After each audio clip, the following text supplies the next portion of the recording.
భారతదేశ చరిత్రలో ప్రపంచ చరిత్రలో క్యాపిటల్ నగరంలో రిజర్వాయర్ కట్టిన సందర్భాలు ఎక్కడైనా ఉన్నాయండి?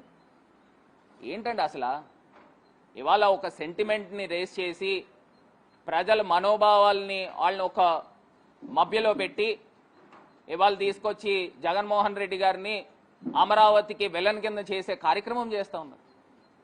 ఆయన భవిష్యత్తు ఆలోచిస్తున్నారు. నువ్వు 2 లక్షల కోట్ల రూపాయలు నువ్వు పెట్టుబడి పెడతానంటున్నావు, ఎక్కడి నుంచి తీసుకొస్తావు నాయన అని భవిష్యత్తు ఆలోచిస్తున్నారు.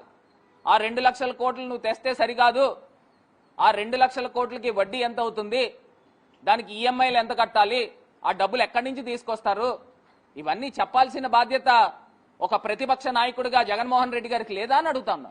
ఆయన ఒక కన్సల్టెన్సీ కంపెనీకి ఇచ్చి 100 కోట్ల రూపాయలు దానికి ఖర్చు చేసి మాస్టర్ ప్లాన్ తీసుకున్న సందర్భం.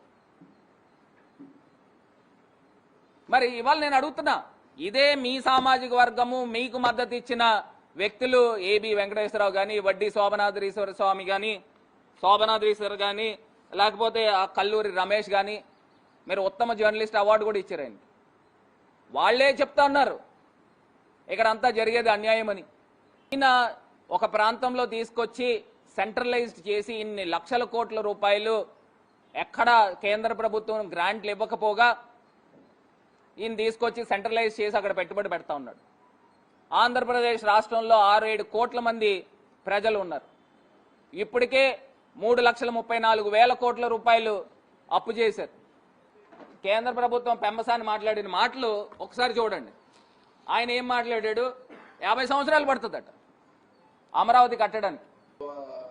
క్యాపిటల్ డెవలప్మెంట్ అనేది ఒక కంటిన్యూస్ ప్రాసెస్. మన పర్మిషన్స్ ఇచ్చే కొంది, ఇన్స్టిట్యూషన్స్ వచ్చే కొంది వాటి స్టేజ్ లో ముందుకు వెళ్తా ఉంటాయి. అంత కంప్లీట్ క్యాపిటల్ ఒక హైదరాబాద్ లాంటి సిటీని 2 ఏళ్లలో చూడాలి అని అనుకోవటం కూడా నా ఒపీనియన్ లో ఒక అత్యాశ అవుతుంది. అది ప్రజలు కూడా అర్థం చేసుకోవాలి. ఇవన్నీ 1 by 1 హైదరాబాద్ లాంటి క్యాపిటల్ ని చూడాలి, అక్కడ ఎమర్జెన్సీగా 28 ఆఖరికల్లా అని ఎవరు అక్కడ వాళ్ళు అనుకోవట్లేదు, మీరు అనుకోవట్లేదు, మాలాంటి వాళ్ళు కూడా అనుకోవట్లేదు. కాకపోతే ఏంటంటే హైదరాబాద్ లాగా అవ్వాలంటే ఒక 50 ఏళ్ళు పడుతుంది, నో డౌట్. అందులో మీరేదో తీసుకొచ్చి లక్షల కోట్ల రూపాయలు అప్పు చేస్తారని ఆ రోజు మద్దతు ఇవ్వలే. ఇప్పుడున్న ప్రజెంట్ పొజిషన్ లో ఒక అద్భుతమైన మెట్రోపాలిటన్ సిటీ గానీ, ఒక పోర్ట్ సిటీ గానీ ఉంటే దానికి ఒక 10,000 కోట్ల రూపాయల ఇన్వెస్ట్మెంట్స్ తీసుకుని వస్తే ఆంధ్రప్రదేశ్ రాష్ట్రము ఉజ్వలంగా భవిష్యత్తు ఉంటది అనే ఒక ఉద్దేశంతో జగన్మోహన్ రెడ్డి గారు ఆలోచన చేశారు ప్లాన్ బికి. ఇవన్నీ అంశాలు వాస్తవాలు.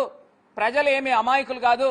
ప్రజలందరూ కూడా ఒకసారి విచక్షణతో ఒక ఇమోషన్ కి, సెంటిమెంట్ కి వీళ్ళు డ్రైవ్ చేసి మిమ్మల్ని అందులోకి తీసుకుని వచ్చి ఆ మబ్బుల్లోనూ దీంట్లోనూ ఉంచే కార్యక్రమం, డిబేట్ల మీద డిబేట్లు నడిపి, ఈ రకంగా ట్రోలింగ్ల మీద ట్రోలింగ్లు చేసి, ఈ రకంగా ప్రజల యొక్క అటెన్షన్ ని, వాస్తవాల్ని డైవర్ట్ చేసే కార్యక్రమము ఇవాళ ఆంధ్రప్రదేశ్లో జరుగుతూ ఉన్నది అనేది ముమ్మాటికి వాస్తవం.